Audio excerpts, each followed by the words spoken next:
You may think that no animal can beat killer whales. But what if I showed you a bull sperm whale's terrifying jaw and then showed you how killer whales compare to sperm whales in size? Both sperm whales and killer whales are apex predators that dominate different parts of the ocean.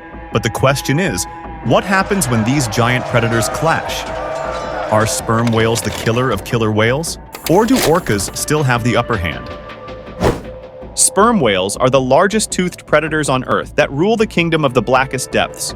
So we know very little about how they actually hunt, which has made them into almost mythological creatures. What we do know is that they use echolocation to navigate and hunt in depths of up to 3,000 feet. We have seen large, sucker-shaped scars on their skin, so we know that they prey on the formidable giant squid, which can reach lengths of over 40 feet. We have also found remains of large sharks in their stomachs, which proves that they are truly the apex predators of the deep ocean. Killer whales, or orcas, are also formidable hunters of the ocean. Different orca pods have different diets, but some populations are known for coordinating their pods to hunt blue whales. The name killer whale has changed over time from whale killers because they are known for preying on a wide variety of whales, though they have been observed killing enormous whales like this massive 70-foot blue whale.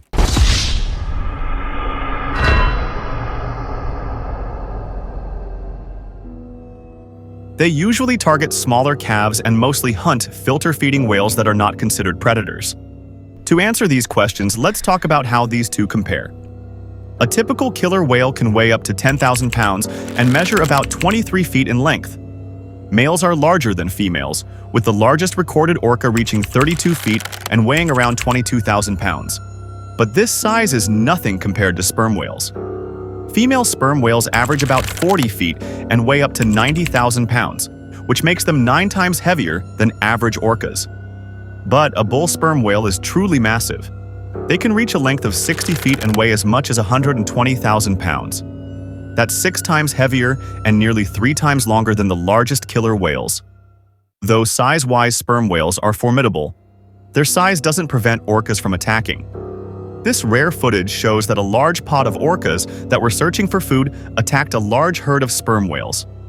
So obviously, size can't deter killer whales, and they still need more features and abilities to defend against orcas. Sperm whales' most impressive weapon is their massive heads, which make up about a third of their body length and are incredibly robust. The thick skull provides a physical barrier against attacks. And in confrontational situations, they use their heads to headbutt or ram into killer whales, which helps them deter smaller or younger orcas. Another fearful feature of sperm whales is their teeth. Each of these giant teeth measures about 8 inches in length and can weigh 2.2 pounds.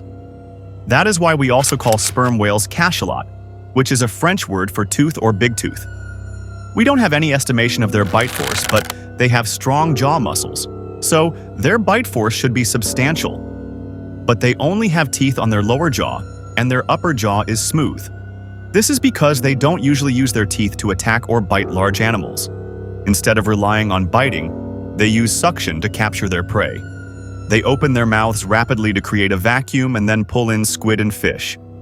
So, they mostly use their teeth for grasping their prey, and their upper jaw's smooth surface helps them quickly swallow their prey. Killer whales can swim up to 36 miles per hour, but sperm whales can cruise at 5 miles per hour and swim in spurts at up to 23 miles per hour. So they have no way to escape if orcas are near. So sperm whales use their sophisticated echolocation and excellent hearing abilities to detect killer whales approaching.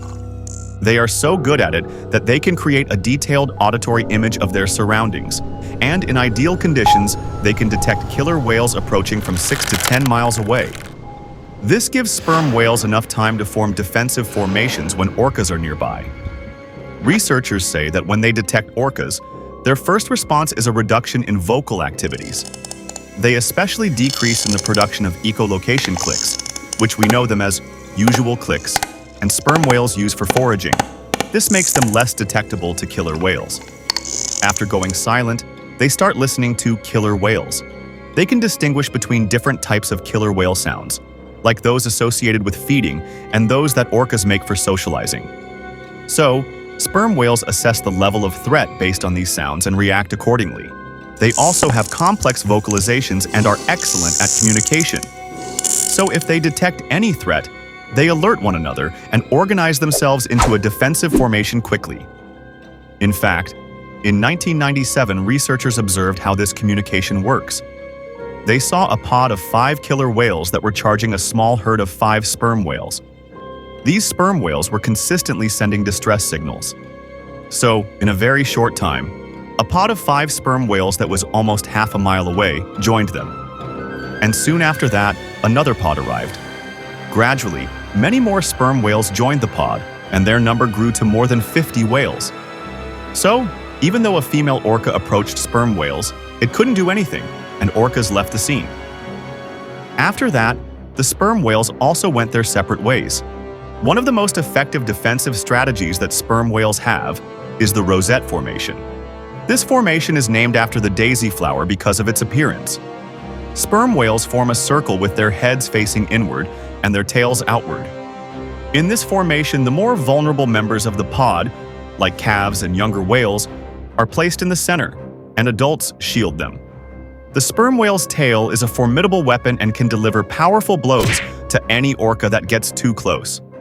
So with their orientation, their tails are placed outward, and the pod creates a moving wall of defense to deter orcas from attempting to attack. The effectiveness of the rosette formation is not solely reliant on the physical barrier created by the whales' bodies, but also on their ability to communicate and coordinate during an attack. In the first observation of an encounter between orcas and sperm whales in the 1990s, researchers saw a pod of 35 orcas attacking a herd of 9 sperm whales. By the time the researchers arrived at the scene, the whales have already formed a rosette. Orcas were attacking in waves to disrupt the formation and get one of the whales to break the formation so that they could get access to the vulnerable whales at its center. They kept biting the sperm whales and trying to injure and weaken them. 2 hours into the episode, the killer whales dragged one of the sperm whales out of the rosette. It was immediately attacked by 4 to 5 killer whales biting and pulling on it as fresh blood colored the surface. Within less than a minute, one of the larger sperm whales in the rosette left the formation and swam over beside its companion. It was immediately attacked as it assumed a position parallel to the first whale. The pair moved slowly back into the rosette. On each of the several occasions when killer whales pulled a sperm whale out of the rosette, 1 or sometimes 2 others left the formation almost immediately, and despite the vicious attacks, they flanked the isolated whale and led it back into the formation. The attack took nearly 4 hours. Near the end of the attack, it appeared that most of the sperm whales were injured, and several of them were seriously injured. Finally, after 4 hours of attack, 3 large male orcas joined the pod and finished it. They didn't kill a calf or weak whale. They killed the biggest female in the group and dragged her away to feast on her. So, apparently, rosette formation is not enough, and sperm whales need other active defensive tactics. In a very new sighting in March of 2024, 30 orcas were chasing what seemed like a small pod of sperm whales on the western coast of Australia. The whales were in rosette formation when one of the killer whales charged at them. And suddenly, sperm whales began to defecate and release so much waste that the water turned a dark reddish color because of their squid diet. Apparently, the killer whales didn't seem to like it and left them alone. Marine biologists call this the defense of defecation. However, there are not many documented cases of sperm whales doing this, so perhaps it happened by luck or it is a defense mechanism that the whales in this specific region have learned. Sperm whales produce some of the loudest sounds in the animal kingdom, and their clicks can reach up to 230 decibels, which is louder than a jet engine. Though loudness is kinda different in the water compared to air. Because water has unique physical properties for transmitting sound. A sound that is 230 decibels in water would not be perceived the same way as 230 decibels in air. The density of water makes sound waves more palpable than in air, and change in pressure can be felt on the body and eardrums. So when sperm whales make a loud click, it is felt as a vibration through the body. These sounds are so overwhelming that human divers often need hearing protection to be safe. So, when sperm whales face killer whales, they may use these loud clicks as a defensive mechanism. These intimidating clicks can disorient killer whales and disrupt their coordination, and eventually cause them to leave the sperm whales alone. Another advantage that sperm whales have is their deep dive. They can dive to depths exceeding 7,000 feet, and because killer whales can't dive deeper than 850 feet, sperm whales can escape to the deep ocean where orcas cannot easily follow. Orcas usually surface every 3 to 5 minutes to breathe, but they can stay submerged for at most 15 minutes. This number is much longer for sperm whales. When they dive deep, on average, they stay underwater for around 45 minutes, but we know that they can hold their breath for up to 2 hours. So, when their surface-level defenses are breached, sperm whales can retreat to depths beyond the reach of killer whales.